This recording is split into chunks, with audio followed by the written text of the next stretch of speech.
ജിൻഡോ എന്നൊരു മത്സരാർത്ഥി first day ഹൗസിനകത്തേക്ക് കയറിയപ്പോ നമ്മളൊക്കെ പരിഹസിച്ചിട്ടുണ്ടാവും. ഈ പുള്ളിയെ കൊണ്ടൊക്കെ ഇത് കൂട്ടിയാ കൂടുമോ എന്ന് ഒരു തവണയെങ്കിലും ചോദിച്ചിട്ടുണ്ടാവും. ബിഗ് ബോസിന് ഇതുപോലുള്ളവരെ എവിടുന്ന് കിട്ടി എന്ന് ചോദിച്ചിട്ടുണ്ടാവും. ഞാൻ അങ്ങനെയൊക്കെ ചോദിച്ചിട്ടുണ്ടായിരുന്നു. പക്ഷെ അങ്ങനെ ഒരാള് 100ാമത്തെ ദിവസം ഈ സീസണിന്റെ ടൈറ്റിൽ വിന്നർ ആയിട്ടുണ്ടെങ്കിൽ അതൊരു ഭീകരമായ ഒരു അണ്ടർഡോഗ് സ്റ്റോറിയാണ്. വട്ടപൂജ്യത്തിൽ നിന്നും തുടങ്ങി ആമയും മൊയിലും കഥയിലെ ആമയെ പോലെ പയ്യെ പയ്യെ ഗ്രാഫ് ഉയർത്തിക്കൊണ്ട് വന്നൊരു മസിൽമാന്റെ കഥ. 18 പേരും ചേർന്ന് മണ്ടൻ എന്ന് വിളിച്ചതിൽ തുടങ്ങി ചായയിൽ തൂങ്ങി പ്രശ്നം ഉണ്ടാക്കി, നാക്കും പഴച്ച് വാക്കുകളും തെറ്റി ആകെ മൊത്തം ഡൗൺ ആയിട്ട് അടുങ്ങിയിരുന്നൊരു സമയം ഉണ്ടായിരുന്നു ജിൻഡോയുടെ ഈ യാത്രയുടെ തുടക്കത്തില്. അങ്ങനെയുള്ള ഒരാളെ സ്വാഭാവികമായിട്ടും വീട്ടുകാര് ജയിലില് നോമിനേറ്റ് ചെയ്യും. അങ്ങനെ ഫസ്റ്റ് വീക്ക് രതീഷിന്റെ കൂടെ ജയിലിൽ പോയി. ആ വീട്ടിലെ ഏറ്റവും വലിയ പ്രശ്നക്കാരനും കൊള്ളരുതാത്തവനും എന്ന് മുദ്ര കുത്തപ്പെട്ട് അവിടെ വെച്ച് രതീഷും ജിൻഡോയും ഒരു പ്ലാൻ ഇടുന്നു, ഒരുമിച്ച് നിന്ന് കളിക്കാമെന്ന്. അതേ വീക്കെൻഡ് എപ്പിസോഡില് ജിൻഡോയെ ഏറെ വിഷമത്തിലാക്കി പ്രിയ സുഹൃത്തിനെ ലാലേട്ടൻ പിടിച്ച് പുറത്താക്കുന്നു. ആ ഒരു ചെറിയ കനലിൽ നിന്നും ആളെ തുടങ്ങിയ തീയാണ്, അത് പിന്നീട് അടങ്ങിയിട്ടില്ല. ഫസ്റ്റ് വീക്കിൽ അത്രയും കോണ്ടന്റ് കൊടുത്ത് രതീഷ് പുറത്തായെങ്കിൽ ഞാനൊക്കെ ശരിക്കും പട്ടിപ്പണി എടുക്കേണ്ടി വരും, എന്നാൽ മാത്രമേ ഇവിടെ നിൽക്കാൻ സാധിക്കൂ എന്ന് സ്വയം പറഞ്ഞു പഠിപ്പിച്ച് ഹാർഡ് വർക്ക് ചെയ്തുകൊണ്ടേയിരുന്നു. ഓരോ ചാലഞ്ച് ടാസ്കിലും പവർ റൂമിൽ കയറാൻ വേണ്ടി ചത്ത് കിടന്ന് കളിച്ചിട്ടുള്ള ഒരു മനുഷ്യനാണ് ജിൻഡോ. ജിൻഡോ മൂന്നാമതായി പവർ ടീമിൽ കയറിയപ്പോഴാണ് പവർ ടീം പീപ്പിൾസ് ടീം ആക്കിയത്. നിങ്ങൾ ഓർക്കുന്നുണ്ടാവും. ആ ടാസ്കുകൾ മാത്രമല്ല, ജിൻഡോയുടെ അടങ്ങാത്ത പോരാട്ട വീര്യവും മത്സരബുദ്ധിയും ഒക്കെ ഈ കഴിഞ്ഞ ആഴ്ച വരെ നമ്മൾ കണ്ടതാണ്. നാട്ടുരാജാവ് ടാസ്കില് അത് പുള്ളി എക്സിക്യൂട്ട് ചെയ്ത രീതിയൊക്കെ ഏറെ പ്രശംസ കിട്ടിയിരുന്നു. പിന്നെ ടിക്കറ്റ് ഫിനാലെ, അതിലൊക്കെ ജിൻഡോ കാഴ്ചവെച്ചൊരു ഫയർ എന്ന് പറഞ്ഞു കഴിഞ്ഞാൽ അൺമാച്ച്ഡ് ആണ്. പുറത്ത് സപ്പോർട്ട് ഉണ്ടെന്ന് മനസ്സിലാക്കി ബ്രേക്ക് അമർത്തി കളിക്കാമായിരുന്നു ജിൻഡോയ്ക്ക്. പുള്ളി അങ്ങനെ ചെയ്തില്ല, പണി എടുത്തോണ്ടേയിരുന്നു അൻസിമ പറയുന്ന പോലെ. പിന്നെ കോണ്ടന്റുകളുടെ കാര്യത്തിലായാലും നിങ്ങളൊന്ന് ആലോചിച്ച് നോക്കി, റോക്കിയെ പോലെ തന്നെ ആയോധന കലയൊക്കെ പരിശീലിച്ച ഒരാളാണ് ജിൻഡോ. പക്ഷെ പുള്ളി പ്രേക്ഷകർക്കും ഇതിന്റെ അണിയറ പ്രവർത്തകർക്കും ഒരു വാക്ക് കൊടുത്തിട്ടുണ്ടായിരുന്നു, ഞാൻ ആരെയും ഇടിച്ചിട്ട് അല്ലെങ്കിൽ കയ്യേറ്റം ചെയ്തിട്ട് പുറത്താവില്ല എന്ന്. ആ വാക്ക് ജിൻഡോ പാലിച്ചു. നിങ്ങൾ ഓർക്കുന്നുണ്ടാവും, റസ്മിനും ഗബ്രിയും അർജുനും ഒക്കെ കൂടി അന്ന് ജിൻഡോയുടെ പുറകെ നടന്ന് പ്രൊവോക്ക് ചെയ്തത്, വീട് തൂത്തുവാരുന്നതിനിടയ്ക്ക്.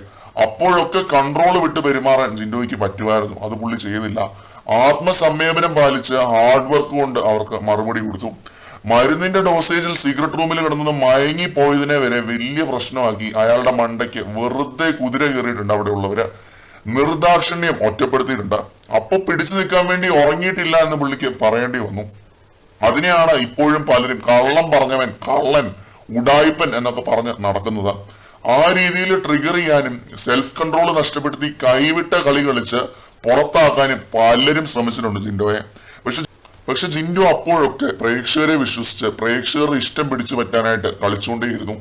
ജിൻഡോയുടെ ഗെയിം കളിക്കാത്തതായിട്ട് ഒരൊറ്റ മനുഷ്യൻ പോലും ഇല്ല എന്ന് പറയുന്നതാണ് കറക്റ്റ്. സേഫ് ഗെയിമേഴ്സിനെ ഒഴികെ എല്ലാവരെയും ടാർഗറ്റ് ചെയ്ത് കളിച്ച ഒരാളാണ് ജിൻഡോ.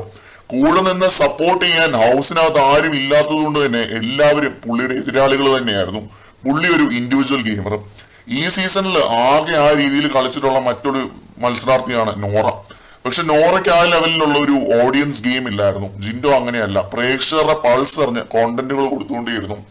ഒരു കാര്യത്തിൽ മാറി നിന്നിട്ടില്ല ഇതുവരെ. വാക്ചാതുര്യം ഇല്ല എന്ന് തന്നെ പറയാം. പക്ഷെ ഡിബേറ്റ് വന്നപ്പോഴോ അല്ലെങ്കിൽ സംസാരിക്കാൻ പറയുമ്പോഴോ ജിൻഡോ മാറി നിൽക്കുന്നത് നിങ്ങൾ കണ്ടിട്ടുണ്ടോ?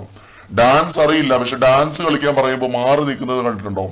അഭിനയം അറിയില്ല, അത് പഠിക്കാനായിട്ട് ശ്രമിക്കുന്നതിനിടയ്ക്ക് ബിഗ് ബോസ് വരെ ട്രോളി വിടുന്ന ഒരു സിറ്റുവേഷൻ ഉണ്ടായിട്ടുണ്ട്. ഇംപ്രവൈസേഷൻ ഒരു ഭയങ്കര ഇമ്പോർട്ടന്റ് കാര്യമാണ്. നമ്മളെ ബെറ്റർ ആക്കുക, ഏത് കാര്യത്തിനും ചാടി നിൽക്കുക, മാറി നിൽക്കാതിരിക്കുക. അത് ജിൻഡോയുടെ ഒരു വലിയ ക്വാളിറ്റിയാണ്. പിന്നെ പേഴ്സണലായിട്ട് ആരെയും ജിൻഡോ അധിക്ഷേപിച്ച് ഗെയിം കളിക്കുന്നത് കണ്ടിട്ടുണ്ടോ ഇതുവരെ? അധിക്ഷേപത്തിന് ചെറിയൊരു ത്രെഡ് വന്നാൽ പോലും അപ്പൊ തന്നെ സോറി പറഞ്ഞ് അത് തീർപ്പാക്കും, അല്ലാതെ നിന്ന് ന്യായീകരിച്ച് വെറുപ്പിക്കാറില്ല. അങ്ങനെ ഓവറോൾ നോക്കുന്ന സമയത്ത് പല സ്ട്രോങ് പ്ലേയേഴ്സും പൊഴിഞ്ഞു പോയപ്പോൾ ഈ സീസണെ കോണ്ടന്റ് കൊടുത്ത് താങ്ങി നിർത്തിയൊരു വൻമരമാണ് ജിൻഡോ. അതും ഒട്ടും പ്രിറ്റൻഡ് ചെയ്യാതെ ഫേക്ക് ആയിട്ട് നിൽക്കാത്ത സാധാരണക്കാരിൽ സാധാരണക്കാരനായ ഒരു മനുഷ്യൻ. എന്ത് വലിയ പ്രതിസന്ധി വന്നിട്ടും കരയുകയോ ആത്മനിയന്ത്രണം കൈവിട്ടൊന്നും ചെയ്യാത്ത ഒരു സ്ട്രോങ് മാൻ എന്ന് നിസ്സംശയം പറയാം. പരിഹസിച്ചവരെ കൊണ്ട് കൈയടിപ്പിച്ച, പുച്ഛിച്ചവരെ കൊണ്ട് വോട്ട് ചെയ്യിപ്പിച്ച season 6 title winner Jinto. Paulo കോയിലോയുടെ പ്രസക്തമായ ആൽക്കമിസ്റ്റ് എന്ന നോവലിൽ അദ്ദേഹം എഴുതിയിട്ടുള്ള ഒരു കാര്യമുണ്ട്, when you want something all the universe conspires in helping you achieve it. നമ്മളൊരു കാര്യത്തിനായിട്ട് ആത്മാർത്ഥമായി പ്രയത്നിച്ചാൽ ഈ ലോകം മുഴുവനും നമ്മോടൊപ്പം നിന്ന് നമ്മുടെ സ്വപ്നങ്ങള് യാഥാർത്ഥ്യമാക്കിയിരിക്കും. ജിൻഡോയുടെ കാര്യത്തിൽ ഇത് തന്നെയാണ് സംഭവിച്ചിരിക്കുന്നത്. ഈ സീസൺ ജയിക്കണമെന്ന് ആത്മാർത്ഥമായിട്ട് ജിൻഡോ ആഗ്രഹിച്ചു, അതിനുവേണ്ടി പ്രയത്നിച്ചു, പ്രേക്ഷകരത് കണ്ടു, ആ സ്വപ്നം സാക്ഷാത്കരിക്കാൻ ജിൻഡോയുടെ കൂടെ നിന്നു. എന്തായാലും ജിൻഡോ ചായന് മുന്നോട്ടുള്ള ജീവിതത്തില് എല്ലാവിധ ഭാവുകങ്ങളും അനുഗ്രഹങ്ങളും ആശംസകളും എല്ലാം നേരുന്നു. കൺഗ്രാറ്റ്സ്.